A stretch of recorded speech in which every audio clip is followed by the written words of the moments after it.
ಇಲ್ಲಿ ಸಣ್ಣ ಬಟ್ಲೆ 1 ಬಟ್ಲಾಗಷ್ಟೇ ಹೆಸರು ಕಾಳನ್ನು ತೊಗೊಂಡಿನ್ರಿ. ಇದು ದೊಡ್ಡ ಬಟ್ಲೆ ಆದ್ರೆ ಅರ್ಧ ಬಟ್ಲಾಗಷ್ಟೇ ಆದ್ರಿ. ಅದರಷ್ಟೇ ನಾನೇನು ಮಾಡ್ತಾ ಇದ್ದೀನಿ, ಕಡಲೆ ಕಾಳನ್ನು ತೊಗೊಂಡಿದ್ದೀನಿ. ಈ 2 ಕಾಳುಗಳು ತುಂಬ ಪ್ರೋಟೀನ್ ಇರುವಂಥದ್ದು ರೀ.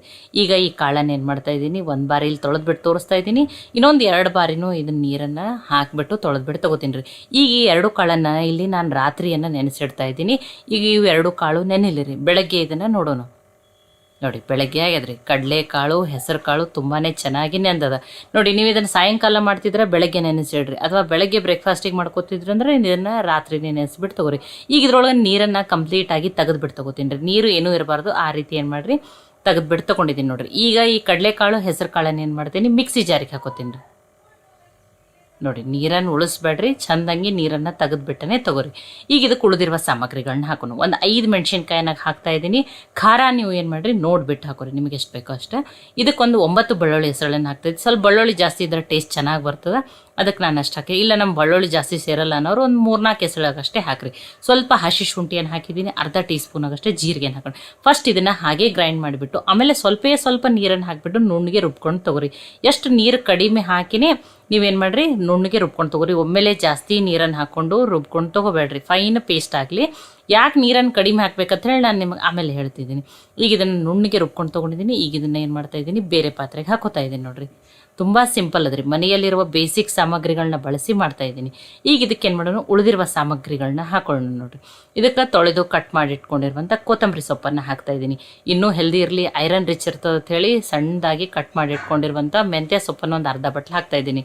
ನೀವು ಪಾಲಕ್ ಸೊಪ್ಪನ್ನಾದರೂ ಹಾಕೋಬೋದು, ಸಬಸ್ಗಿ ಸೊಪ್ಪನ್ನಾದರೂ ಹಾಕೋಬೋದು, ಟೇಸ್ಟ್ ಚೆನ್ನಾಗಿರ್ತದೆ. ಇಲ್ಲ ಯಾವುದೂ ಇಲ್ಲಾಂದ್ರೆ ಬರೀ ಕೊತ್ತಂಬರಿ ಸೊಪ್ಪನ್ನು ಅಷ್ಟೇ ಹಾಕ್ರಿ, ನಡೀತದೆ. ರುಚಿಗೆ ತಕ್ಕಷ್ಟು ಉಪ್ಪನ್ನು ಹಾಕ್ತಾ ಇದ್ದೀನಿ. ಒಂದು ಸ್ವಲ್ಪ ಅರಿಶಿನ 1/4 ಟೀ ಸ್ಪೂನ್ ಆಗಷ್ಟು, ಅರ್ಧ ಟೀ ಸ್ಪೂನ್ ಆಗಷ್ಟೇ ಅಜ್ವಾನ್ ಹಾಕ್ತಾ ಇದ್ದೀನಿ. ಅಜ್ವಾನ್ ಅಥವಾ ಓಂಕಾಳು ಟೇಸ್ಟು ಚೆನ್ನಾಗಿ ಬರ್ತದೆ ರೀ, ಮತ್ತು ಇದು ಡೈಜೆಷನ್ಗೂ ತುಂಬಾ ಒಳ್ಳೆಯದು ರೀ. ನೋಡಿ, ಅತಿ ಕಡಿಮೆ ಸಾಮಗ್ರಿ, ತುಂಬ ಕಡಿಮೆ ಮಸಾಲೆಗಳನ್ನ ಬಳಸಿ ಮಾಡ್ತಾ ಇದ್ದೀನಿ. ಈಗ ಇದನ್ನ ಏನು ಮಾಡಿದ್ದೀನಿ, ಮಸಾಲೆ ಎಲ್ಲನೂ ಏನಾಗಿ ಹಾಕಿರುವ ಸಾಮಗ್ರಿಗಳೆಲ್ಲ ನೀಟಾಗಿ ಮಿಕ್ಸ್ ಮಾಡ್ಕೋತೀನಿ ನೋಡಿರಿ. ಎಲ್ಲನೂ ಏನಾಗೈತಿ, ನೀಟಾಗಿ ಮಿಕ್ಸ್ ಆಗೈತಿ ನೋಡಿ. ತುಂಬ ಪ್ರೋಟೀನ್ ರಿಚ್ ರೆಸಿಪಿ ರೀ. ಇದಕ್ಕೆ ನಾನಿಲ್ಲಿ 1 ಟೀ ಸ್ಪೂನಾಗಷ್ಟೇ ಎಣ್ಣೆಯನ್ನು ಹಾಕ್ಕೊಂಡಿದ್ದೀನಿ. 2 ಬಟ್ಲಾಗಷ್ಟೇ ಸೋಸಿಟ್ಕೊಂಡಿರುವಂಥ ಗೋಧಿ ಹಿಟ್ಟನ್ನು ತೊಗೊಂಡಿದ್ದೀನಿ ನೋಡಿರಿ. ನೋಡಿ, 2 ಬಟ್ಲಾಗಷ್ಟೇ ಗೋಧಿ ಹಿಟ್ಟನ್ನು ತೊಗೊಂಡಿದ್ದೀನಿ. ನೀವು ಇದನ್ನು ಕಂಪ್ಲೀಟಾಗಿ ಗೋಧಿ ಹಿಟ್ಟಿನಲ್ಲಿ ಮಾಡ್ಕೋಬೋದು. 1 ಬಟ್ಲಾಗಷ್ಟೇ ಇಟ್ಕೊಂಡಿರುವಂಥ ಜೋಳದ ಹಿಟ್ಟನ್ನು ಹಾಕ್ತಾ ಇದ್ದೀನಿ ನೋಡಿರಿ. ಇಲ್ಲ ನಮ್ಮ ಕಡೆ ಜೋಳದ ಹಿಟ್ಟು ಇಲ್ಲ ಅಂದ್ರೆ ನೀವು 3 ಬಟ್ಲಾಗಷ್ಟೇ ಗೋಧಿ ಹಿಟ್ಟನ್ನು ಹಾಕ್ಕೊಂಡು ಕಂಪ್ಲೀಟಾಗಿ ಇದನ್ನು ಗೋಧಿ ಹಿಟ್ಟಲೇನು ಮಾಡ್ಕೋಬೋದು ನೋಡಿರಿ. ಅದು ಎಷ್ಟು ನಾವು ರುಬ್ಕೊಂಡಿರ್ತೀವಲ್ಲ ಅಷ್ಟು ಎಷ್ಟು ಹಿಡಿಸ್ತಲ್ಲ ಹಿಟ್ಟು ಅಷ್ಟನ್ನೇ ಹಾಕೋರಿ. ನಾನು ಜಾಸ್ತಿ ನೀರನ್ನು ಹಾಕಿ ಯಾಕೆ ರುಬ್ಬಾರ್ದು ಅಂತ ಹೇಳಿನಂದ್ರೆ, ನೀವು ಮೊದಲನೇ ತುಂಬ ನೀರನ್ನು ಹಾಕಿ ನುಣ್ಣಗೆ ತೆಳುವಾಗಿ ರುಬ್ಕೊಂಡ್ರಂದ್ರೆ ಹಿಟ್ಟು ಜಾಸ್ತಿ ಹಿಡಿಸ್ತದೆ ರೀ. ಅದಕ್ಕೇ ಸ್ವಲ್ಪ ನೀರನ್ನು ಹಾಕಿಬಿಟ್ಟು ನುಣ್ಣಗೆ ರುಬ್ಕೊಂಡು ತೊಗೋರಿ. ನೋಡಿ, 2 ಕಲಿಸಿದ್ದೀನಿ. ಈಗ ಇನ್ನೊಂದು ಸ್ವಲ್ಪ ನೀರನ್ನು ಹಾಕಿಬಿಟ್ಟು ತುಂಬ ಗಟ್ಟಿನೂ ಅಲ್ಲ, ತುಂಬ ಸಾಫ್ಟನೂ ಅಲ್ಲ, ಆ ರೀತಿ ಹಿಟ್ಟನ್ನು ಕಲಿಸಿ ರೆಡಿ ಮಾಡ್ಕೋತೀನಿ ನೋಡಿ. 2 ಬಟ್ಲಾಗಷ್ಟು ಗೋಧಿ ಹಿಟ್ಟನ್ನು ಹಾಕ್ಕೊಂಡಿದ್ದೀನಿ. 1 ಬಟ್ಲಾಗಷ್ಟೇ ಜೋಳದ ಹಿಟ್ಟನ್ನು, 3 ಬಟ್ಲಾಗಷ್ಟೇ ಹಿಟ್ಟನ್ನು. ಇದಕ್ಕೆ ಇನ್ನೊಂದು ಸ್ವಲ್ಪ ಎಣ್ಣೆ ಹಚ್ಚಿ ಮುಚ್ಚಿ ಒಂದು 10 ನಿಮಿಷ ಇಡ್ತೀನಿ ರೀ. ಹಿಟ್ಟು ನೆನೆದು ಏನಾಗ್ತದೆ, ಸಾಫ್ಟ್ ಆಗ್ತದೆ ನೋಡಿ. 10 ನಿಮಿಷ ಆಗಿದೆ ನೋಡಿ. ಹಿಟ್ಟು ಎಷ್ಟು ಚಂದ ನೆನೆದು ಸಾಫ್ಟ್ ಆಗಿದೆ. ತುಂಬ ಗಟ್ಟಿನೂ ಮಾಡ್ಕೊಂಡಿಲ್ಲ, ತುಂಬ ಸಾಫ್ಟನ್ನು. ಈಗ ಇದಕ್ಕೆ ನಾನು ಏನು ಮಾಡ್ತಿದ್ದೀನಿ, 2 ಉಳ್ಳಿಗಳನ್ನ, ಚಪಾತಿಗೆ ಎಷ್ಟು ಉಳ್ಳಿ ತೊಗೋತೀವಲ್ಲ ಅದರಷ್ಟೇ ಉಳ್ಳಿ ಕೈಗೆ ಎಣ್ಣೆ ಹಚ್ಕೊಂಡು 2 ಉಳ್ಳಿಗಳನ್ನ ಮಾಡ್ಕೋತೀನಿ. ನಾನು ನಿಮಗೆ 2 ರೀತಿ ಮಾಡಿ ತೋರಿಸ್ತೀನಿ ರೀ. ನಿಮಗೆ ಯಾವ ರೀತಿ ಇಷ್ಟ ಅಥವಾ ಯಾವ ರೀತಿ ನಿಮಗೆ ಮಾಡೋಕ್ಕೆ ಈಸಿ ಆಗ್ತದಲ್ಲ, ನೀವು ಆ ರೀತಿ ಮಾಡ್ಕೋಬೋದು. ಈ ರೀತಿ ಹೆಲ್ದಿಯಾಗಿ ಮಾಡಿ. ಈಗಂತೂ ಸ್ಕೂಲ್ ಸ್ಟಾರ್ಟ್ ಆಗ್ಯಾವ, ಮಕ್ಕಳಿಗೆ ಲಂಚ್ ಬಾಕ್ಸಲ್ಲಿ ಕೂಡ ಹಾಕಿ ಕೊಡ್ಬೋದು ನೋಡಿರಿ.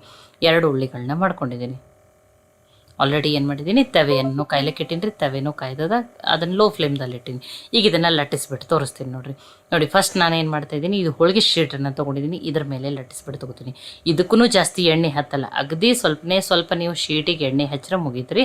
ಆಮೇಲೆ ಈ ಶೀಟ್ ಮೇಲೆ ಮಾಡೋದ್ರಿಂದ ಏನಾಗ್ತದೆ ಅಂದ್ರೆ, ನೀವು ಎಷ್ಟು ಬೇಕಷ್ಟು ತೆಳುವಾಗಿ ಲಟ್ಸ್ಕೋಬೋದು. ಕೆಲವೊಬ್ರು ಏನು ಮಾಡ್ತಾರೆ, ಪರಾಟ ದಪ್ಪ ಇಷ್ಟಪಡಲ್ಲ, ತೆಳುವೇ ಇಷ್ಟಪಡ್ತಾರೆ.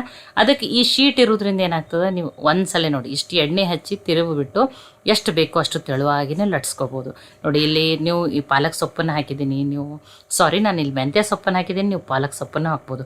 ಅಥವಾ 2 ಸೊಪ್ಪು ಇತ್ತಂದ್ರೆ 2 ಸೊಪ್ಪನ್ನು ಹಾಕಿರಿ, ಟೇಸ್ಟೂ ಚೆನ್ನಾಗಿರ್ತದೆ. ತುಂಬ ಐರನ್ ರಿಚ್ ರೆಸಿಪಿನೂ ಅನ್ಬೋದು ನೀವು ಇದನ್ನು ನೋಡಿ. ಇಲ್ಲಿ ಎಷ್ಟು ಬೇಕಷ್ಟು ನಿಮಗೆ ನೋಡಿ, ನಾನು ತುಂಬ ತೆಳುವಾಗಿನೇ ಲಟ್ಟಿಸ್ಬಿಟ್ಟು ಇದನ್ನು ಹೀಗೇನೂ ನೀವೇನು ಮಾಡ್ಬೋದು, ಬೇಯಿಸ್ಬಿಟ್ಟು ತೊಗೋಬೋದು.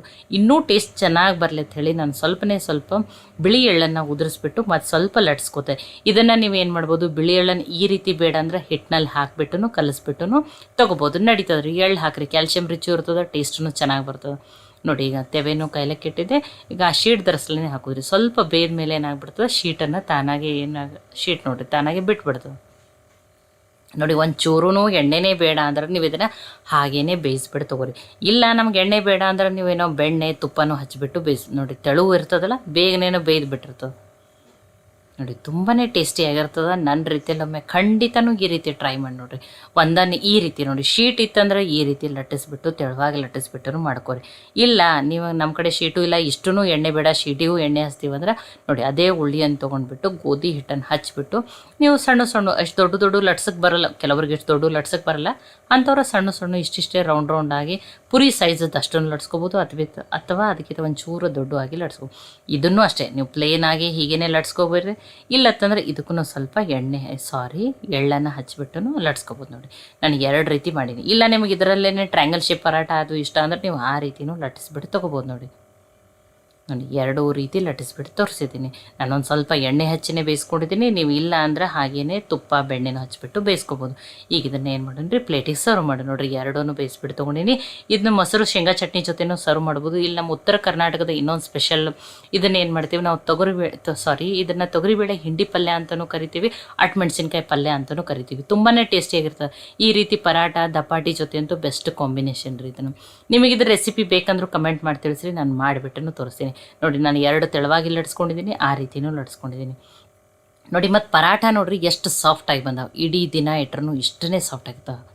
ನೋಡಿ ಎಷ್ಟು ದೋಸೆಕ್ಕಿಂತನೂ ತೆಳುವಾಗಿನೂ ಇದರ ಮೇಲೆ ಏನು ಮಾಡ್ಬೋದು, ಆ ಶೀಟ್ ಇರೋದ್ರಿಂದ ಲಟ್ಸ್ಕೊಬೋದು. ನೋಡಿ ತುಂಬಾ ಟೇಸ್ಟಿಯಾಗಿರುವಂಥ ಪ್ರೋಟೀನ್ ರಿಚ್ ರೆಸಿಪಿ ಅಂತಲೂ ಕರಿಬೋದು. ದಿನಾಲು ಉಪ್ಪಿಟ್ಟು ಅವಲಕ್ಕಿ ಇಡ್ಲಿ ದೋಸೆ ತಿಂದು ಬೇಜಾರಾಗಿತ್ತಂದ್ರೆ ಈ ರೀತಿ ಹೆಸರು ಕಾಳು ಕಡಲೆಕಾಳನ್ನು ಬಳಸಿಬಿಟ್ಟು ಪರಾಠನ ಮಾಡ್ಕೊಂಡು ನೋಡಿರಿ. ನೋಡಿ ಈ ರೀತಿ ಅದು ತೊಗರಿಬೇಳೆ ಮೆಣಸಿನ್ಕಾಯಿ ಪಲ್ಯ ಮೊಸರು ಜೊತೆ ಅಂತೂ ಬೆಸ್ಟ್ ಕಾಂಬಿನೇಷನ್. ಈ ರೀತಿ ಇಲ್ಲ ಆ ಪಲ್ಯ ಇಲ್ಲಾಂದ್ರೆ ನೀವು ಮೊಸರು ಶೇಂಗಾ ಚಟ್ನಿ ಜೊತೆನೂ ಸರ್ವ್ ಮಾಡ್ಬೋದು. ಇಲ್ಲಾಂದ್ರೂ ನೀವು ರಾಯ್ತಾ ಜೊತೆನೂ ತಿನ್ಬೋದು. ತುಂಬಾ ಟೇಸ್ಟಿಯಾಗಿರುವಂಥ ರೆಸಿಪಿ.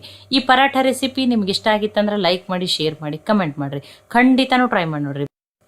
ಟ್ರೈ ಮಾಡಿ ಈ ಪರಾಟ ಹೆಂಗಾಗಿತ್ತು ಅಂತ ಹೇಳಿ ನನಗೆ ಕಮೆಂಟ್ ಮಾಡಿ ತಿಳಿಸ್ರಿ. ಮತ್ತೆ ಒಳ್ಳೆ ಹೊಸ ರೆಸಿಪಿಗಳಿಗಾಗಿ ಕನ್ನಡತಿ ಅಡುಗೆ ಚಾನಲನ್ನು ಸಬ್ಸ್ಕ್ರೈಬ್ ಮಾಡಿ, ಬೆಲ್ ಐಕಾನ್ ಪ್ರೆಸ್ ಮಾಡಿರಿ.